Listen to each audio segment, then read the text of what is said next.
commence par l'écriture de la date, le titre et l'objectif de leçon sur le cahier de leçon.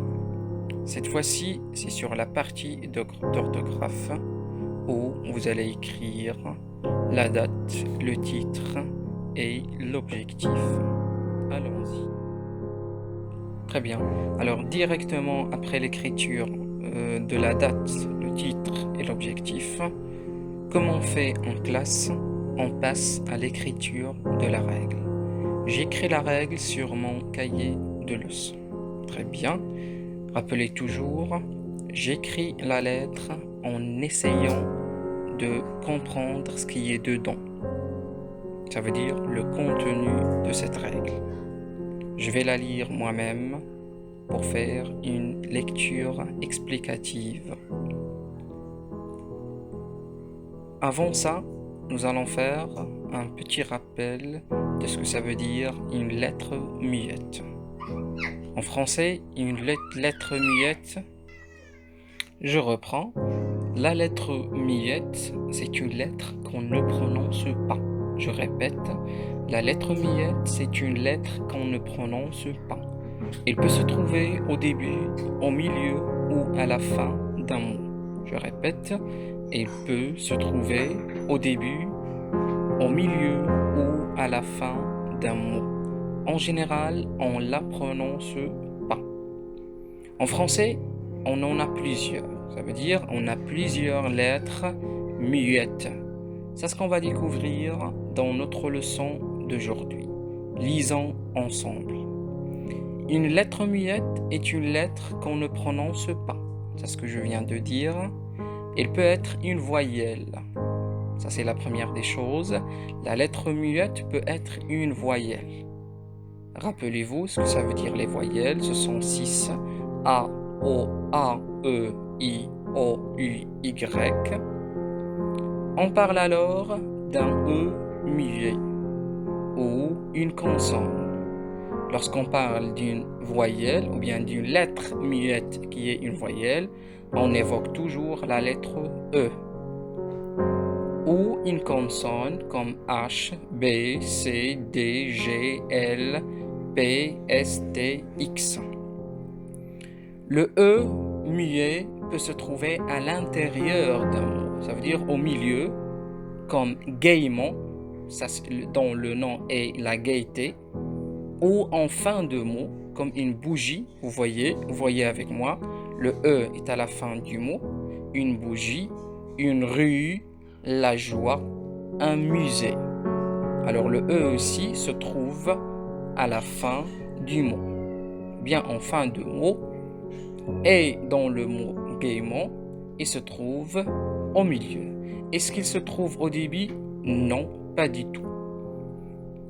Le H muet maintenant peut se trouver au début d'un mot ou à l'intérieur. Je répète, il peut se trouver au début ou à l'intérieur. Prenons un petit exemple, un homme, un hôtel. Rappelons toujours que le H muet, c'est un H qui ne se prononce pas et qui n'a pas une grande influence sur la prononciation du mot. Et ça ne change pas le sens.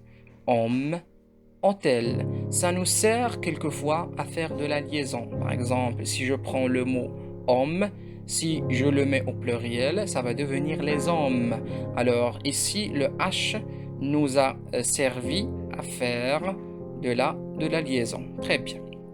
Alors, le H muet peut se trouver soit au début, soit au milieu, ça veut dire à l'intérieur d'un mot, comme le mot bonheur et le théâtre.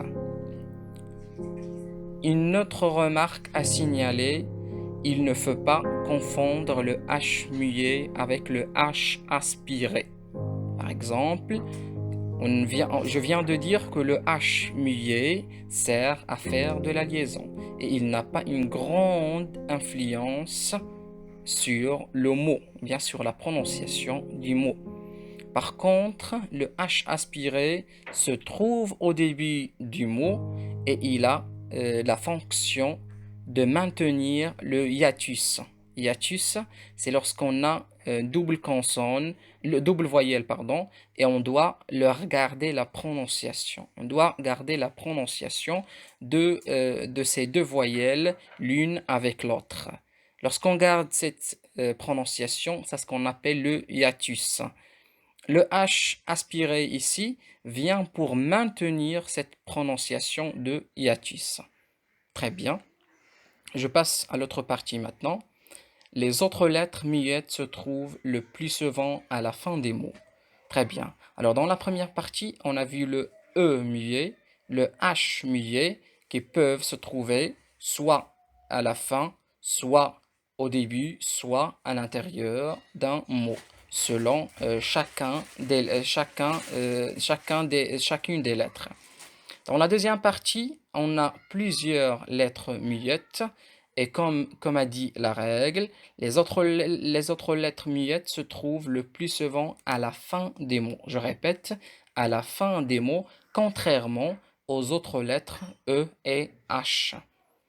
Par exemple, B, le plan, un bon, dans le C, un bon, ou bien blanc, D, un bon, G, un rond, P, un camp, S, un bras, T, un achat, ou bien le climat. Regardez ici, le T ne se prononce pas. Regardez ces lettres, vous devriez les retenir par cœur. Vous devriez les retenir par cœur. Ça, c'est à mémoriser. Le X, une voix, des choux. Est-ce que j'ai dit une voix ou bien des choux? Non, du tout. Le X ne se prononce pas à la fin d'un mot. Ça, c'est quelque chose que vous devriez mettre en tête. Pour trouver la bonne lettre muette, cherche un mot de la même famille. Par exemple, bavarder, bavard, entasser, et un tas. Là, on a trouvé la lettre muette qui est S et D, S dans le tas et D dans bavard. Tricoter, un tricot. Très bien. Ça, c'est tout pour la règle d'aujourd'hui. Maintenant, on passe aux phrases pour bien comprendre ce qu'on vient de dire. Très bien. Je lis les phrases pour comprendre. Très bien. Normalement, en classe, je vous écris une phrase, une ou bien quelques phrases au tableau pour bien expliquer. On en a quelques-unes maintenant. Alors, j'ai choisi la phrase complexe que vous avez sur le manuel. Je vais la lire. Au printemps, il a beaucoup plu. Il a beaucoup plu. La rivière a quitté son lit.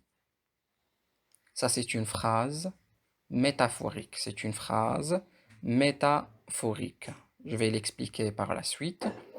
Au printemps, regardez, ce qui nous intéresse maintenant, c'est pas la compréhension de la phrase, mais c'est de la prononciation des mots composants de la phrase étudiée maintenant.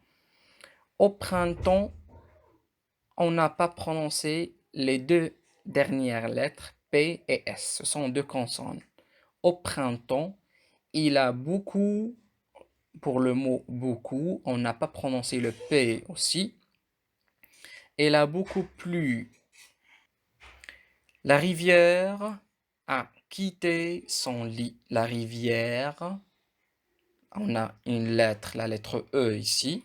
C'est E, c'est un E muet. A quitté son lit. La rivière a quitté son lit. On a prononcé toutes les lettres qu'on a dans cette phrase, sauf le mot lit. On n'a pas prononcé la dernière consonne T. Alors, après avoir déterminé la prononciation de cette phrase, je passe à l'explication pour qu'on puisse bien y approfondir. Au printemps, il a beaucoup plu. Il a beaucoup plu, ça veut dire il y a de la pluie. Très bien. Normalement, la pluie pleut, n'est-ce pas? pleut en hiver, n'est-ce pas? Pleut en hiver. Mais cette fois-ci, ça pleut au printemps. C'est pour ça la rivière a quitté son lit. Ça veut dire la rivière a changé de quoi? A changé d'habitude. Normalement, au printemps, la rivière est tellement douce, est tellement stable. Il y a peu de, il y a peu d'eau qui est stable, qui ne bouge pas. Alors, c'est comme il est endormi. C'est comme l'eau de la rivière est endormie. Au printemps, il y avait de la pluie. Alors c'est pour ça, c'est comme on a réveillé la rivière. On a dit, oh rivière, réveille-toi. Là, il y a de la pluie. C'est comme si la pluie vient pour réveiller la rivière. La rivière a quitté son lit. Très bien. Ça, c'est l'explication de la phrase. Maintenant, on passe à l'exercice explicatif que vous allez recopier en bas de la règle. Très bien, je lis. Souligne les lettres muettes. Très bien. Alors, à chaque fois que je trouve une lettre muette, je la souligne, comme l'exemple suivant. Je lis. On estime que plus de 11 000 espèces de plantes. Je vais commencer par la première ligne. On estime, on a très bien, on a le E muet, que, la même chose pour le E, pour le dernier E. Plus de, regardez ici, on n'a pas prononcé le S, qui est une consonne et qui est de même une lettre muette de 11 000 espèces. Regardez ce que j'ai prononcé, c'est seulement le son S à la fin. Alors il n'y a pas de E, il n'y a pas de E, il n'y a pas de S. 11 000 espèces. On a les deux lettres E et S qui sont muettes. De plantes. Alors, la même chose, les dernières lettres E et S sont muettes. Ou d'animaux. Très bien. La lettre X à la fin, la lettre X qui est bien muette, très bien, sont menacées, la même chose que espèces et plantes, les deux dernières lettres E et S, d'extinction, on a prononcé toutes les lettres, à très, très bien, la lettre S à la fin, court terme, je répète, court terme, la lettre T du mot court est bien muette, terme, le E à la fin. Très bien. Alors maintenant, on passe à l'étape suivante qui est l'écriture des exercices. Très bien, mes chers élèves, on est arrivé à la dernière partie ou bien à la dernière étape de notre séance d'aujourd'hui qui est bien entendu l'écriture des exercices que vous allez faire. Très bien.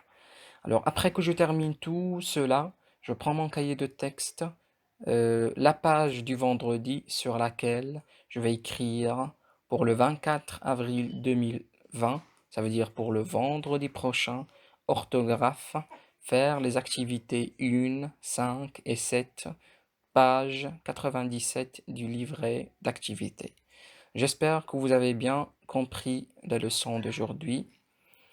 Je vous dis au revoir, bon courage et à la prochaine, Inch'Allah.